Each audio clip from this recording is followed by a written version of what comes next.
All right. Let's get this over with. Let's talk about Lions football. Elbow, forearm, he's going to be down. The result of the play is a touchdown. And the flag that was thrown on this was picked up.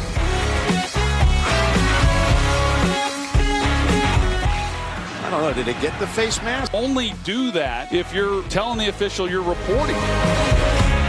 The Lions hangover. What's up, everybody? It's Brad. You're listening to the Lions Hangover Podcast. Don't forget, you can find me on all social medias, X, Instagram, and Facebook. Please rate and subscribe the show. I know you're probably not feeling like it, like I'm not feeling like it. Let's see where this goes here. So let's talk about the game. Obviously, the Lions lose 45-31, heartbreaking loss. I would call it an upset. But you got to hand it to Washington. They came ready to play. I'm not sure if the Lions were rusty from the bye week, if that ultimately hurt us. I don't really want to use any excuses or anything like that, but we did not look like we took them seriously. We didn't have a game plan for Jaden Daniels. He pretty much dominated the entire game. I want to say all by himself, it seemed like a little bit. You know, if he wasn't running, he was making perfect passes. If he wasn't making perfect passes, he was breaking free for first downs and stuff. I mean, he got a little bit of help from Brian Robinson and Austin Eckler, but for the most part, it was the Jaden Daniels show, which is more than we can say with our quarterback, Jared Goff, who, let's face it, sucked. He sucked. 4 turnovers himself. 2 of those led to touchdowns. Even Jamison Williams threw his first career interception. So let's just talk about the game. The offense, we didn't start off strong. We started 3 and out. So then we're on defense. Washington has the ball for their first time. There was a dumb 4th down play for the Commanders, and that gives the ball back to the Lions. No, that doesn't sound right.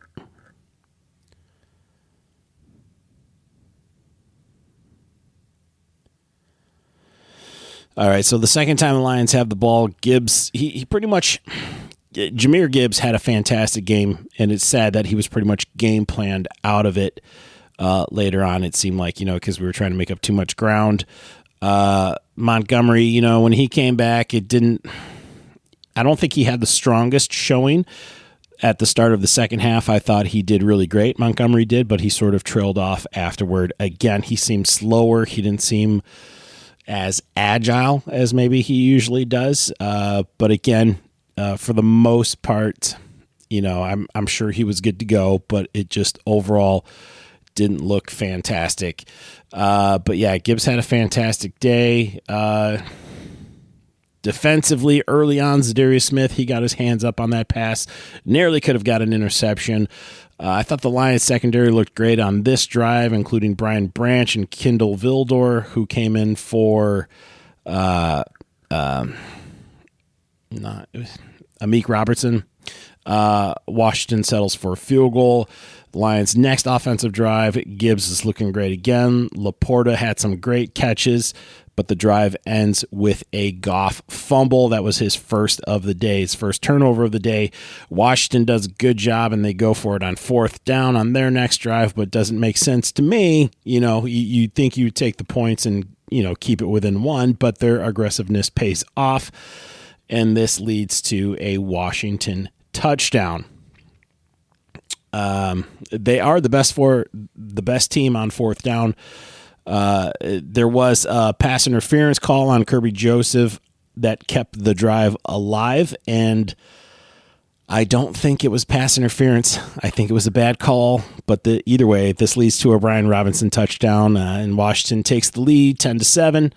The offensive The Lions get the ball next. Jared Goff actually overthrew J-Mo. I feel like he was overthrowing people a lot today, which is rare because usually Jared Goff underthrows people, and it turns out that underthrowing is better than overthrowing. I suppose it's possible that J-Mo couldn't find the ball in the air, so maybe he wasn't running as hard, but he almost got a hand on it. There was an awesome catch by St. Brown on this. Khalif Raymond, I thought he had a decent day. Laporta catches a monster. This is a one-handed grab, maybe the best catch of the year for the Lions. That makes it 14-10 Lions, but they can't do much to stop Daniels, and McLaren busts free for a huge touchdown on their next drive. Goff makes another poor throw, and that leads to a pick six, so that's not great. Commanders are leading by 10, 24-14. Luvu with an illegal hit on Goff. He does hit him pretty hard, but I don't want to say that Goff was different from this point forward. But either way, Goff was going to return. We did know that. It should have negated the touchdown, but the Commanders still would have had the ball, which I'm sure in hindsight they would have just ended up getting a touchdown anyway. Gibbs, the next time we had the ball, though, Gibbs was doing Gibbs things with Bridgewater as the temporary quarterback, and then J-Mo did J-Mo things. He had a huge touchdown off of that reverse. That makes it 24-21. Commanders still have the lead. They didn't lose the lead the rest of the game. Defensively, huge play by the Commanders, but I thought it was a solid defense from the Lions. Just a great catch from Brown. That's when Kirby Joseph had his hand in the face of Brown.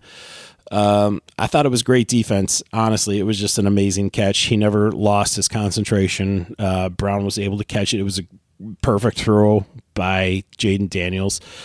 This leads to a Zach Ertz touchdown. I feel like we couldn't stop Zach Ertz, and he didn't even do anything special. He was just a big dude, unstoppable. This makes it 31-21 Commanders. Another solid drive for the Lions, though. This ended early because Goff commits his third turnover of the game. Commanders kneel it out. That's the end of that first half. So then the Lions force the Commanders to a 3-and-out, which we desperately needed early in that first half. And that was the first punt for the Commanders. So Lions get the ball offensively. The Lions drive was saved by a phantom face mask, but that's okay. Montgomery looked good so far, but early in that half, that's when Montgomery was looking good. But Washington's defense was also looking better, prepared against the run, especially early in the second half. You got to hand it to the Washington defense. I thought they came prepared to hit. I feel like they played, I don't want to say rough because I don't want to make them sound dirty. I think they played legit, but they were definitely putting the hits on us, and I think it just wore the Lions down. I think the Lions got smacked in the mouth, and they did not get up to bite any kneecaps, unfortunately. But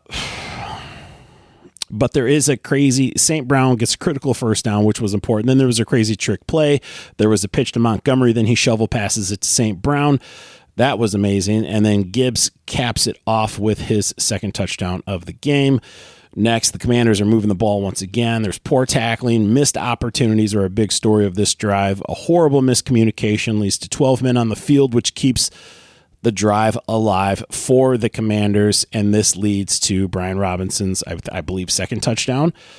Then we have, I guess at this point, either Goff says he doesn't have it anymore, or Ben Johnson doesn't think Goff has it anymore because they go for a trick play where J-Mo's going to throw the ball.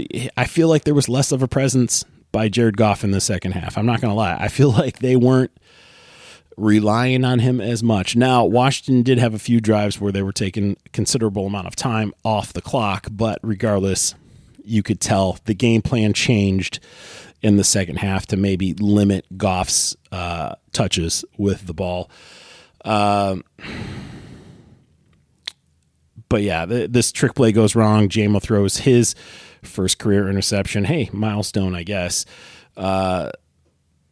So not good. Mike Sanistro played great for Washington. You got to give it to him. The Michigan standout last year. Now Washington Commander standout. Overall, the defense looks defeated on their next drive. They look tired. You can tell they've been pushed around. This leads to another Washington touchdown by McNichols this time. Things are looking out of reach with over 7.5 minutes left. 45-28 Commanders lead. Lions kick a field goal on their next drive to make it 45-31, but they failed to get that onside kick, which onside kicks are stupid. At this point, they're stupid. They need to come up with something else. If you have to alert the team that you're going to be doing an onside kick and all this stuff, it just, I don't like it. It's not nice. So, but anyway, Lions failed to get the onside kick. But fortunately, the Commanders missed their field goal, and this keeps Detroit's hopes alive. Lions on the last offensive drive, they're going for it. I mean, they're desperate anyway. They're probably not going to get 2 touchdowns, but we'll never know because Goff throws his third interception, 4th turnover, and the Lions' 5th turnover. Excuse me, messing up there. His 5th turnover. Or the Lions' 5th turnover of the game. So let's do these stats. Okay, let's just do the recap. The box score, I guess. No, not that. Come on now.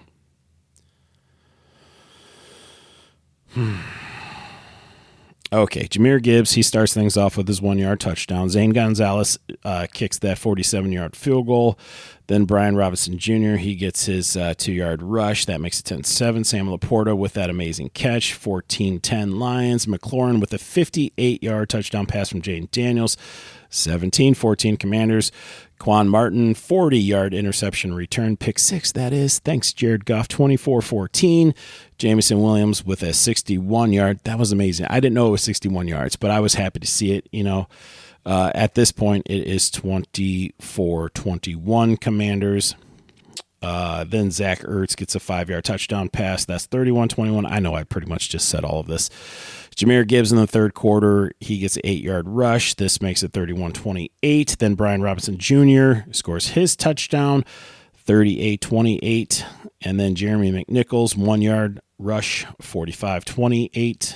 And Jake Bates with a 28-yarder, 45-31. So that's pretty much the scoring drives there. Let's just talk about these stats real quick.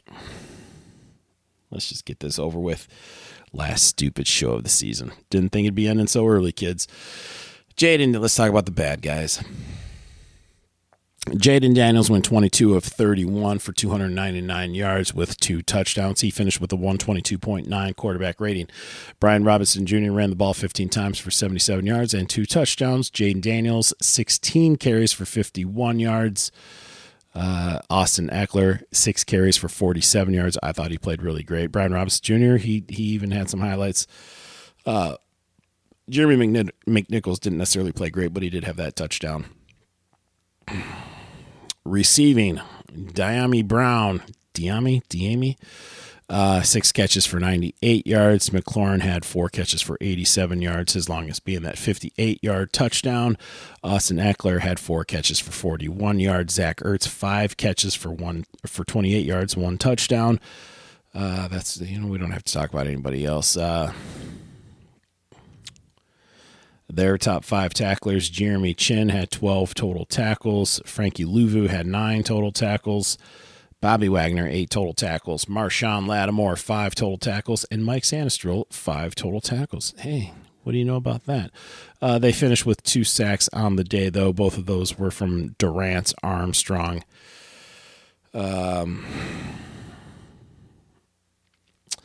Mike Sanistrel had 2 interceptions. Quan Martin had an interception, and Jeremy Chin had an interception as well. Zane Gonzalez went 1 for 2 with his field goals.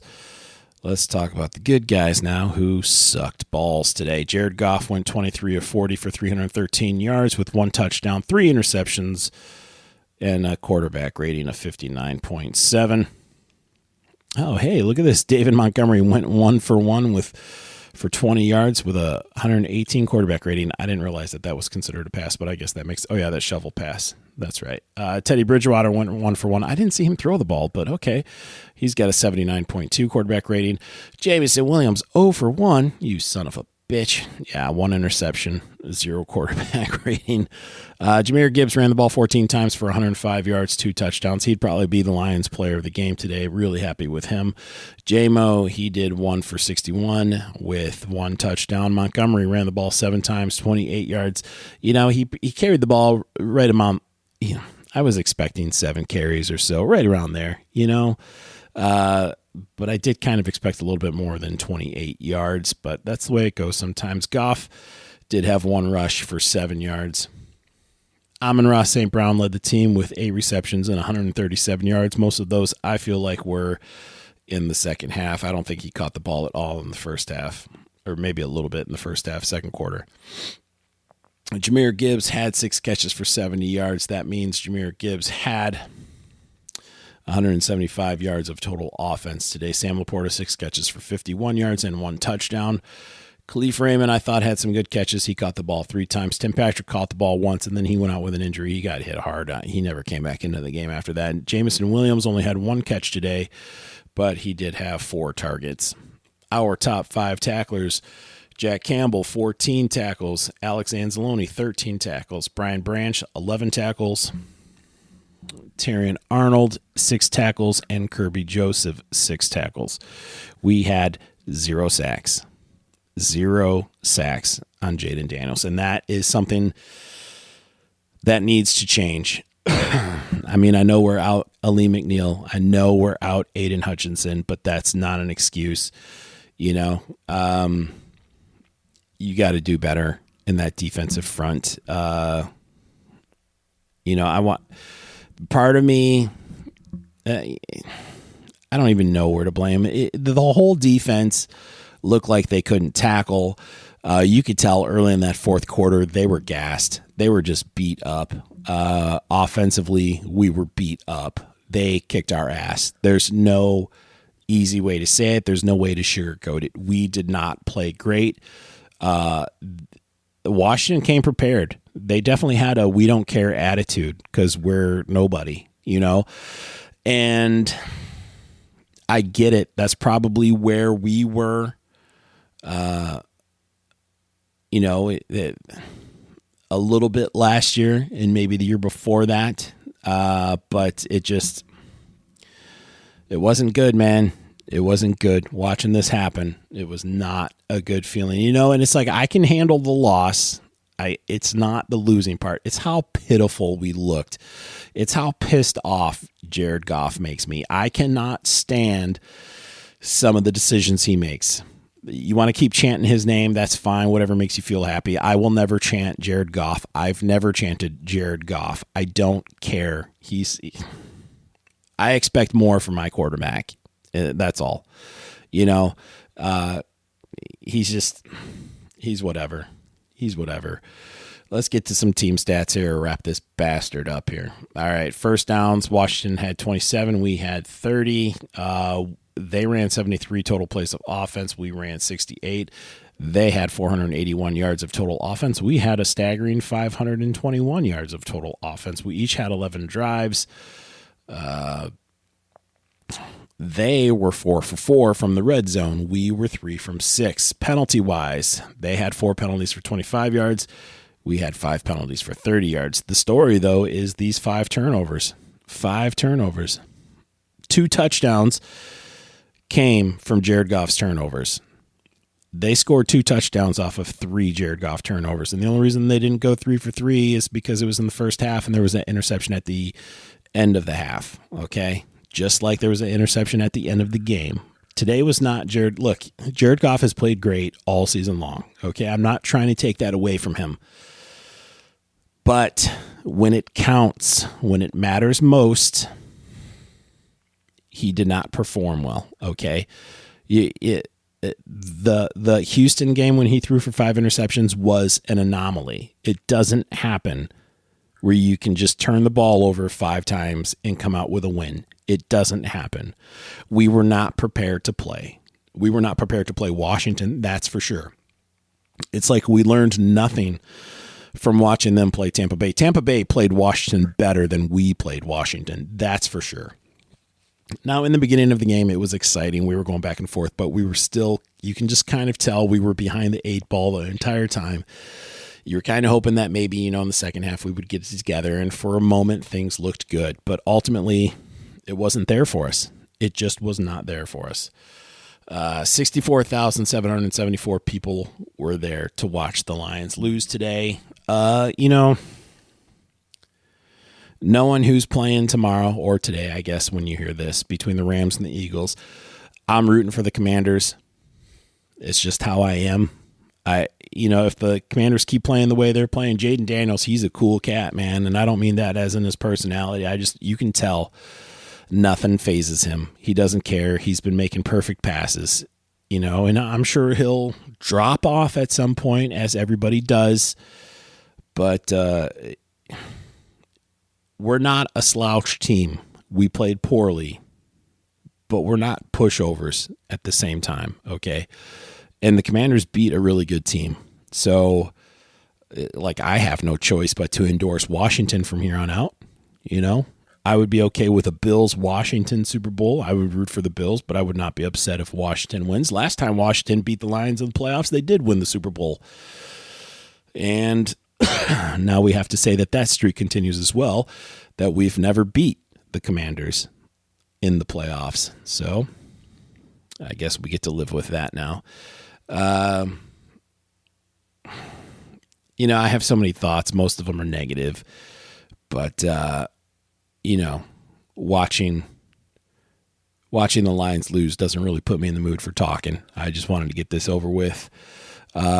We will begin the off-season protocol here, so this is it for the season, but I'll pop up every now and then throughout the off-season to talk about things related to the Lions. I will say real quick, based off of this game, I wouldn't hire either coach. Honestly, I would not. You expect... Nobody cares about regular season wins if you can't win in the playoffs. Those 15 wins mean nothing. They mean nothing, okay? All those do is determine the seeding in the playoffs. That's it. You don't win anything from it. You don't. It just determines the seeding in the playoffs. And you don't win in the playoffs. I don't want a coach that can't win in big moments. So I would not hire Aaron Glenn. I would not hire Ben Johnson off of this game. I didn't see enough to make me think these guys have it. So, yeah, that's just my thought. I think they're good coaches, but I don't think they're head coaches yet. So that's just my opinion. Maybe one day they can get a head coaching job, but I wouldn't do it off of what I've seen. I would hire one of the Washington coaches. They're the team that knows how to those coaches know how to prepare their team. So, and this might hurt, and this might offend you hearing it, but it's the truth. So that's just how it goes. All right. That's it for me. I'm sure I'll be back in a couple weeks or a couple months or whatever. So please stay subscribed. I will be back next year, unless I die, which I don't plan on it today or next month, but I'll be back. So, all right. Thanks for listening, everybody. It's been a bittersweet season. So many ups, more ups than downs, but this down really hurts. So, yeah. All right. Take it easy, everybody. I will talk to you soon. Bye-bye.